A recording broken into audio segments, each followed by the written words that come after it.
정치권은 독대냐 아니냐 이것을 두고 논란이 한창인데요. 의료 공백 사태 해결은 여전히 요원합니다. 이런 가운데 여야 의정 협의체는 필요 없다고 말하는 분이 있는데요. 의사 출신이죠. 개혁신당 이주영 의원과 전화로 이야기 나눠보겠습니다. 의원님 안녕하세요. 네, 안녕하십니까. 이정입니다. 예, 오늘 또 본회의가 열리고 국회가 어수선하네요, 항상. 예. 네네. 예, 그래서 오늘 모셨어야 되는데 이렇게 부득이하게 전화로 좀 하게 됐습니다. 네, 죄송합니다. 아니요, 뭐 의원님이 죄송할 건 아니고요. 예. 자, 일단은 뭐 의료 상황 이거 좀 여쭤봐야 될 것 같아요. 예전에 이제 소아응급학과 이제 전문의를 하셨잖아요. 네. 그리고 의사들하고도 지금 최근에 간담회도 열고 소통도 많이 하고 있는 걸로 알고 있는데. 네. 현장에서는 지금 어떤 얘기를 좀 하고 있는지 궁금해요.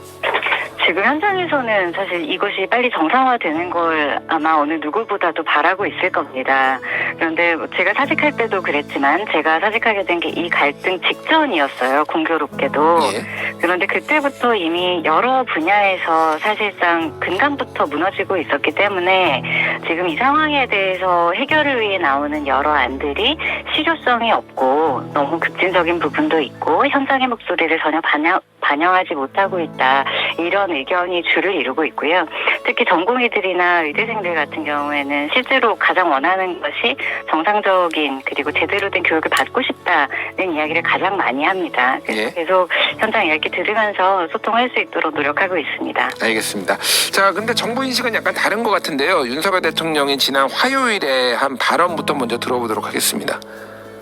국민들께서 응급실 대신 문을 연 동네 병의원을 먼저 찾아주시면서 응급실 경증 환자가 비응급 경증 환자는 중소병원이나 동네 의원을 찾는 것이 바람직합니다. 그러니까 윤석열 정부 대통령과 정부의 입장은 어쨌든 의료개혁은 필요하고 지금 단기적으로는 혼란이 있지만은 장기적으로는 개혁이 완수되고 균형점이 맞을 것이다. 그리고 의료 대란도 지금 현장에서 있지 않는다, 없다. 뭐 이런 입장인 것 같아요. 그래서 동네 병의원도 문을 많이 열었고 그리고 응급실 뺑뺑이도 옛날에도 있었던 건데 지금 너무 부각됐다 이런 얘기도 하고 있고 뭐 경증 환자들은 또 이제 1차 진료기관 이런 데로 가니 오히려 정상화 과정에 있다. 조금 진통이 있기는 하지만 뭐 이런 취지의 입장인데 이거는 좀 어떻게 보십니까? 실제로 현 시점이 의료 개혁이 필요한 시점은 맞습니다. 예. 왜냐하면 그 이유는 지금 다른 정부에서 제시한 이유보다 우리나라가 이제껏 유지해왔던 건강보험 시스템이 지속 가능한가라는 큰 질문에 부딪혔기 때문인데요. 건강보험 재정이 앞으로 지속 가능하지 않은데 그것에 대해서 아직 정부가 제대로 인식하고 있지 못하거나 솔직하게 알리고 있지 않기 때문입니다. 그래서 연금개혁과 마찬가지로 이게 앞으로 지속 가능한 시스템으로서 우리 국민이 계속 누릴 수 있으려면 건강보험 제도에 대한 개편 그리고 의료 시스템에 대한 손질이 필요한 시점이었던 것은 맞습니다. 예. 그래서 의료개혁 자체에는 찬성을 하는 편입니다만 지금 이 사태는 그 방향성의 틀림으로 인해서 가뜩이나 줄어들고 있던 핵심 의료 영역에 있던 사람들이 그 일을 더 이상 배울 가치가 없다고 한순간에 파악하게 만든 그 잘못되고 왜곡된 방향이 문제였다고 보는데요. 그 과정에서 발생하는 혼란을 사실상 이번 추석에도 본인 부담금을 90%까지 올리겠다던가 응급실 이용을 자제해달라고 대국민 홍보를 한다던가 하는 방식으로 국민에게 공포를 조장함으로써 억지로 이용을 막은 부분이 분명히 있습니다. 경증 환자들은 응급실을 이용을 자제하는 것이 당연히 맞고 어떤 부분에서 개편이 필요했던 것도 맞지만 정부의 방향성이 잘못된 것 때문에 국민들을 아무 설득이나 설명의 기회도 주지 않은 채로 갑자기 비용과 같은 이런 공포적인 요소들로 이용을 못하게 막아놓고 그로 인해서 다행히 잘 지나가게 된 결과를 정부가 옳았기 때문에 잘 된 것이다. 이렇게 이야기하는 것이 과연 국민에 대한 예의가 맞는가? 저는 그 점이 참 실망스럽다고 생각했습니다. 그렇군요. 이제 방향성이 틀렸다라고 말씀해 주셨는데 일단 네. 윤석열 대통령은 현재 기조를 바꾸지 않겠다는 의지를 계속 나타내고 있는데 이 음성 먼저 듣고 제가 질문드리겠습니다. 이번 연휴 기간 이송 지연과 응급실 뺑뺑이 사례들을 살펴보면 수지 접합, 조기 분만, 신생아, 심뇌혈관 환자들이 대부분입니다. 후속 진료를 담당한 필수 의료 전문의가 절대적으로 부족한데 그 근본 원인이 있습니다. 그러니까 지금 정부의 입장은 어쨌든 이제 필수 의료 패키지를 중심으로 해서 의료 개혁을 하겠다라는 거고, 그 중에서의 가장 핵심을 의사수 부족이 있기 때문에 의사수를 장기적으로 늘리겠다 이렇게 얘기를 하는 거고, 오늘 대통령도 방금 말씀하셨지만은 이게 이제 응급실이 있으면은 응급실에서 근무하는 환자도 있지만 그 배후 진료라고 해서 전문의들이 준비가 돼 있어야지 이제 수술도 하고, 그런데 그게 이제 그 전문의들이 부족하니까 소위 말하는 이제 응급실 뺑뺑이가 벌어지는 거다, 이런 인식을 지금 가지고 있거든요. 네. 이거는 좀 어떻게 보십니까? 실제로 저는 예전에 근무할 때 소아청소년과였으니까 예. 한 10년 전과 지금을 비교해보면 15세 미만의 소아 진료를 요하는 소아의 인구 수는 절반 정도로 감소했습니다. 그런데 그때와 지금 비교했을 때 소아청소년과 전문의의 수는 2배 정도로 증가했습니다. 예. 그리고 실제로 우리나라는 전문의 수가 OECD 뿐만이 아니라 전 세계적으로도 오히려 세부 진료 그리고 최종 진료를 볼 수 있는 전문의의 비중 그리고 수는 절대적으로 높습니다. 그런데 10년 전에는 아이가 두 배였고 전문의가 절반이었고, 즉 지금보다 4분의 1 정도로 적은 숫자로 아이들을 돌보았는데 그때 발생하지 않았던 문제가 왜 이제 와서야 발생했겠는가를 봐야 되는 겁니다.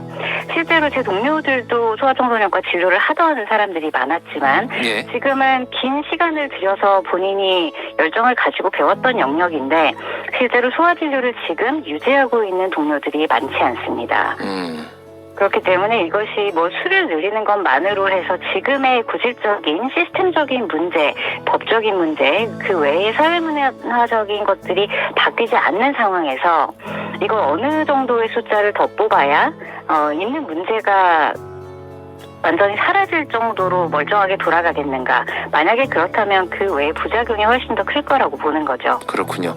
그러니까 일단은 이제 정부도 의사 수만 뽑아가 더 늘려가지고 모든 걸 해결하겠다라는 건 아닌 것 같고, 그 필수 의료 패키지에 보면은 예를 들면은 문제 필수 진료에 대한 어떤 수가도 조정을 하고 이런 것도 담겨 있는데, 일단 의사 숫자부터 제가 좀 질문을 드릴게요. 오늘 또 공교롭게도 네. 보건복지부가 이제 자료를 발표를 했는데, 네. 이제 인구 10만 명당 의사수, 이거를 이제 OECD 회원국하고 비교를 했는데 우리나라가 인구 10만 명당 의사수가 2.6명으로 최하위를 기록했더라고요. 멕시코하고 공동 꼴찌를 기록을 했습니다. 그리고 OECD 평균은 인구 10만 명당 의사수가 3.8명인데 여기에 2.6명이라고 하는 거는 한의사도 포함이 된 거거든요. 그러니까 한의사가 조금 굉장히 독특한 제도든가, 쉽게 얘기를 하면 보건복지부 주장은 의사수 부족하다, 그러니까 뽑아야 된다라는 거예요. 그러니까 의원님은 좀 이거에 대해서는 어떻게 생각하십니까? 그 OECD 통계라는 것은 우리가 통계를 보려면 그 통계의 나머지 지표들을 종합적으로 평가를 해야 됩니다. 그래서 의료의 접근도가 어떤지, 의료의 결과, 의료의 질이 어떤지를 통합적으로 평가를 해야지, 단 하나의 지표를 가지고 와서 이것만이 문제다라고 이야기하면 그 지표로 인해서 변화될 수 있는 나머지의 지표들에 대해서 오류를 범할 수가 있거든요. 예. 실제로 OECD 평균을 기준으로 했을 때 의사 숫자가 특별히 많은 나라들을 살펴보면 실제로 공산주의적인 의료를 유지하고 있거나 동구권에 있는 국가들 혹은 유럽식의 사회주의 의료를 표방하는 곳들이 많습니다. 왜냐하면 그쪽은 의료를 공공재로서 공무원화해 두었기 때문에 효율은 떨어지지만 수는 많이 필요할 수도 있는 겁니다. 예. 그러나 미국이나 일본과 같이 우리나라와 일부 비슷한 부분이 있는 국가들을 보면 우리나라와 비슷한 숫자를 유지하는 것을 볼 수 있고, 2.7명이니까 2.6명하고 거의 비슷하더라고요. 방금 네, 말씀하신 비슷하고 대로. 예. 더 중요한 것은 지금 현재 있는 의사뿐만 아니라 의사의 증가 속도를 봐야 합니다. 그런데 우리나라는 지금 OECD 전체 중에 의사의 증가 속도가 가장 빠른 나라 중에 하나입니다. 예. 그래서 지금 현 상태의 현 정원을 유지하더라도 3년에서 4년 정도가 경과하면 활동의사 수 기준으로는 OECD의 평균을 초과하게 됩니다. 그렇군요. 그리고 의원님 개인 의견이 좀 궁금한데 일단은 의사들마다 좀 입장이 달라서 저도 좀 헷갈리는데 의협에서는 오히려 의사 수를 줄여야 된다. 네. 3,000명도 많다 지금 이렇게 연마다 3,000명도 많다라는 얘기를 하고 있고 일부 의사 뭐 교수님들이나 의대 교수님들은 그래도 소폭은 늘려야 된다라고 말씀하시는 분도 있고 있는데 네. 의원님은 어떻게 생각하세요? 그러면 이걸 동결해야 된다라고 뭐 개인적인 의견입니다만 아니면 진짜 의협 주장처럼 좀 줄여야 된다라고 보시는지 아니면 좀 늘려야 된다고 보시는지요? 저는 사실 양쪽의 주장이 둘 다 참 과학자로서 해서는 안 되는 근거 없는 주장이라고 생각합니다. 아 그래요? 왜냐하면 지금 우리나라가 어떤 의료 시스템을 가지고 갈 것이며 앞으로 연금과 마찬가지로 점점 고갈이 눈앞에 온 건강보험 시스템을 우리가 상의하지 않았습니다. 예. 이대로 방치할 수 있는 상황이 아니고 고갈이 눈앞에 온 상황에서 우리가 10년 혹은 20년 정도의 장기적인 관점을 가지고 어느 정도의 보장성, 어느 정도의 접근성, 그리고 지역과 공공의료에 국가가 어느 정도의 예산을, 재정을 투입할지에 대한 논의가 전혀 없습니다. 그 상황에서 앞으로 발전할 의학 기술, 신의료라던가 신약이라던가 신수술 기술과 같은 것에 대한 평가도 전혀 없죠. 이것이 없는 상태에서 의사 숫자 하나만 추산을 하겠다는 것은 늘리자는 것도 근거가 없는 것과 마찬가지로 줄이자는 것도 근거가 없는 겁니다. 그렇기 때문에 저는 이 시스템에 대한 논의를 먼저 하고 우리가 지금 연금 개혁에 대해서 계속 이야기하고 있지 않습니까? 예산이 없기 때문이에요. 돈은 한정되어 있고 고령화는 계속 진행이 될 거고 출산율 반등은 당장 쉬워 보이진 않기 때문입니다. 그런 관점에서 우리가 건보를 어떤 방식으로 어떻게 유지할 것이고 국가가 가고자 하는 의료의 방향이 자유주의적 방향인지 혹은 국가가 더 많은 부분을 책임지는 영역인지에 대해서 분명히 한 후에야 의사가 됐건 간호사가 됐건 의료기구가 됐건 병상수가 됐건 그 추계가 가능해지는 겁니다. 그렇군요. 그러니까 좀 더 근본적으로 우리 의료 시스템을 어떻게 해야 되는지에 대한 사회적 합의와 그 방향성이 있어야 되는데 그거 없이 숫자만 논의하는 거는 좀 부적절하다 이런 입장이신 것 같은데 네. 조금 더 이제 너무 뭐 깊게 들어가기는 어렵지만 좀 질문을 더 좀 한 발짝 더 들어가 볼게요. 네. 그러면 어쨌든 지금 필수 의료에 대한 수가가 너무 낮기 때문에 그래서 비급여가 가능한 예를 들면 피부과라든지 안과라든지 이런 쪽으로 지금 많이 몰리는 현상은 이제 부인을 할 수가 없잖아요. 네네. 그래서 지금 정부에서 이제 두 가지를 보는 것 같아요. 하나는 필수 의료 수가를 올리는 방향이 있고 네. 하나는 피부과 같은 데서 오는 과도한 수익 뭐 이거는 정부의 시각이긴 하지만 이쪽에 수익을 좀 제한을 하겠다. 네. 뭐 이런 식으로 이제 양쪽으로 좀 접근을 하는 것 같은데 이런 접근 방식에 대해서는 좀 어떻게 보십니까? 양쪽 다 뭐 물론 수가를 정상적으로 OECD 평균 정도로 올린다면 당연히 이것은 환영할 만한 일이기는 합니다. OECD 평균 수가가 존재한다는 이야기는 우리나라 정도의 경제 규모, OECD 국가들 사이에서의 경제 규모에서 이 행위를 하는데 이 정도 비용이 들기 때문에 책정되는 가격인 겁니다. 그래서 OECD 평균 정도의 수가까지 많이 올릴 수 있다면 그건 대단히 환영할 일이긴 합니다만 지금까지 우리나라의 수가 인상의 방식은 단 한 번도 그런 적이 없습니다. 이를테면 OECD 수가의 한 5분의 1 정도 되는 수가를 저희가 받고 있어요. 평균적으로. 네. 그런데 거기서 100%를 올려도 5분의 2밖에 안 되는 겁니다.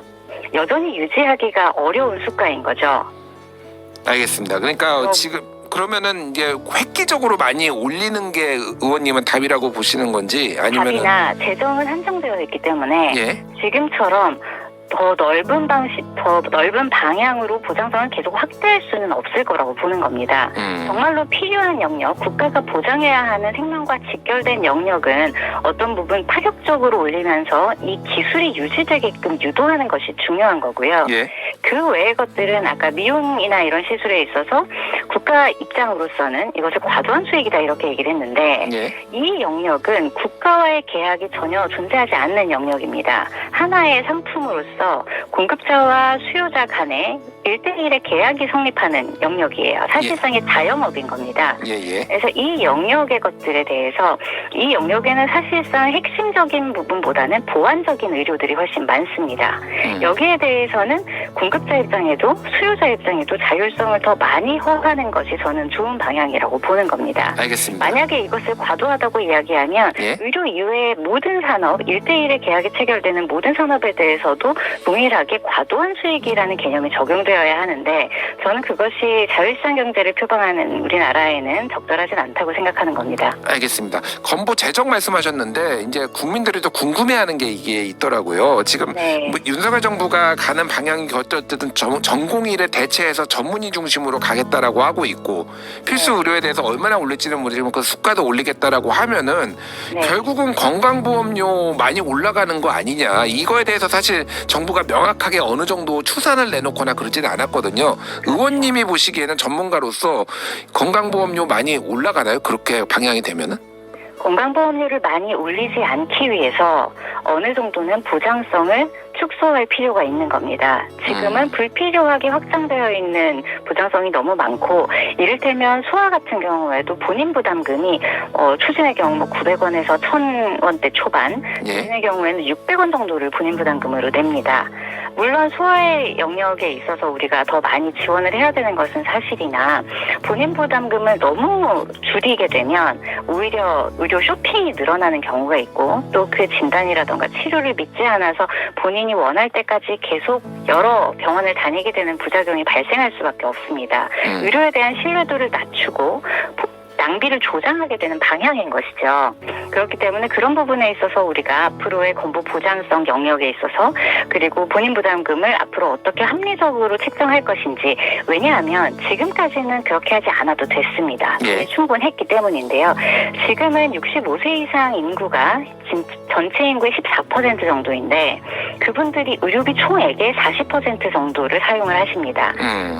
노인 인구에선 당연한 일이에요. 예. 태어나신 곳이 많으실 수밖에 없고 그런데 우리나라는 그 인구가 폭발적으로 증가할 것이고 그에 따라 의료비는 더 폭증할 것이기 때문에 우리가 이미 곳간의 바닥이 보인다면 이것을 어떻게 효율적으로 조금 더 지속시킬 수 있는가에 대한 진지한 논의 아주 알겠습니다. 핵심적인 돈에 대한 논의를 해야 하기 때문에 이제는 이 논의를 시작해야 되는 겁니다. 알겠습니다. 요거 추가 질문을 좀 드려야 되는데 지금 보장성 강화가 너무 과도하다라고 또 말씀하셨어요. 그러면은 이제 윤석열 정부에서 지금 많이 얘기를 하는 게 소위 말해서 문재인 케어, 문케어 때문에 보장성이 너무 넓어지고 그래서 건보 재정이 많이 악화됐다. 이거 문재인 케어가 문제가 있다라고 계속 얘기를 하고 있거든요. 윤석열 정부에서 그 의견에는 동의를 좀 하시는 편입니까? 문재인 케어뿐만이 아닙니다. 우리나라의 역대 모든 정권은 보장성을 확대하고 뭔가를 더 해주겠다는 정책만 냈지 투명하게 건보에 갈 길에 대해서 논의를 한 정부가 없습니다. 알겠습니다. 자, 마지막으로 지금 어쨌든 이거를 풀어야 되는데 안 풀려요. 그래서 그거의 전제 조건으로 보건복지부 장관이나 차관이 사퇴해야 된다 이런 목소리도 나오고 있고 여러 가지 아이디어들이 나오고 있는데 의원님이 보시기에는 현재 이 교착 상태 지금 어떻게 해결해야 되는지 말씀해 주시죠. 지금 정부도 그렇고 국회도 그렇고 이걸 아직도 단기적인 일부의 투쟁으로 보고 있기 때문에 문제 해결이 안 되는 겁니다. 지금 우리가 해야 할 것은 앞으로의 건강보험 시스템, 의료 시스템에 대한 논의를 진지하게 시작을 하고 핵심 의료가 더 보장받을 수 있고 보안 의료가 더 자율성을 가지고 발전해 나갈 수 있게 하는 시스템을 만들면 지금 24년도에 사직한 전공의뿐만 아니라 앞으로 이 영역에 오고자 하는 수많은 예비 의료인들이 선택을 할 수 있게 되는 겁니다. 그렇게 되면 돌아오지 말라고 해도 알아서 수련을 받고 싶어 합니다. 그렇기 네. 때문에 저는 의정협의체를 만들어서 전공의들을 설득하려는 노력을 할 것이 아니라 우리나라 건보 시스템, 의료 시스템에 대한 논의를 제대로 진행을 해보자. 그리고 그것을 가능하게끔 협조해야 하는 것은 의료계이므로 의료계와 심도 있는 논의 그리고 진정성 있는 논의를 해보자는 제안을 하는 겁니다. 근본적인 구조개혁을 지금부터 시작해보자 뭐 이렇게 말씀하신 걸로 이해하겠습니다. 자, 오늘 말씀 여기까지 듣겠습니다. 지금까지 이주영 개혁신당 의원이었습니다. 의원님 감사합니다. 감사합니다.